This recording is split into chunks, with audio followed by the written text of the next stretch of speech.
ناظرین السلام علیکم، ہماری چینل میں آپ کا خیر مقدم ہے۔ آج ہم آپ کی خدمت میں اسلامک جنرل نالج کا ایک اور ویڈیو لائے ہیں جس کا عنوان ہے جنگ بدر کے متعلق اہم معلومات۔ اگر آپ کو ویڈیو پسند آئے تو ویڈیو کو لائک اور چینل کو سبسکرائب ضرور کریں۔ تو آئیے بنا دیر کیے ویڈیو کو شروع کرتے ہیں۔ غزوہ سے کیا مراد ہے؟ غزوہ اس لڑائی کو کہتے ہیں جس میں نبی کریم صلی اللہ علیہ وسلم نے خود شرکت کی۔ سریہ سے کیا مراد ہے؟ سریہ اس لڑائی کو کہتے ہیں جس میں نبی کریم صلی اللہ علیہ وسلم نے خود شرکت نہیں کی بلکہ کسی صحابی کو سپہ سالار بنا کر بھیجا۔ مدینہ میں پہلی جنگ کون لڑی گئی؟ جنگ بدر۔ جنگ بدر کب لڑی گئی؟ 2 ہجری میں۔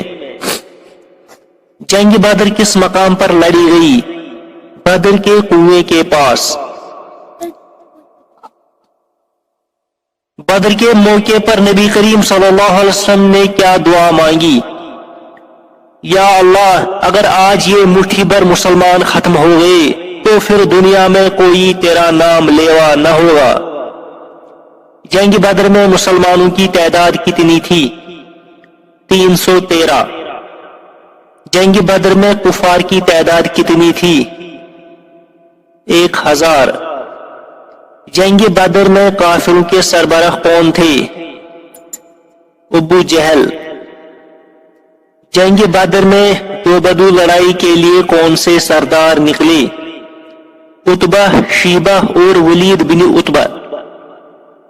جنگ بدر میں کتنے مسلمان شہید ہوئے؟ 14۔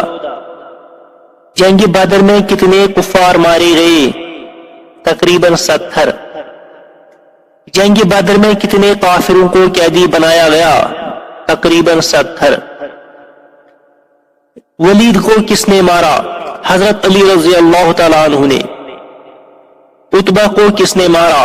حضرت حمزہ رضی اللہ تعالیٰ عنہ نے۔ ابو جہل کو کس نے مارا؟ حضرت معاذ رضی اللہ عنہ اور حضرت معوذ رضی اللہ عنہ نے۔ جنگ بدر کے کیا نتائج نکلے؟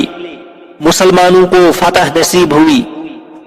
جنگ بدر کے بعد یہودیوں کے کس قبیلے کو باہر نکالا گیا؟ بنو قینقاع۔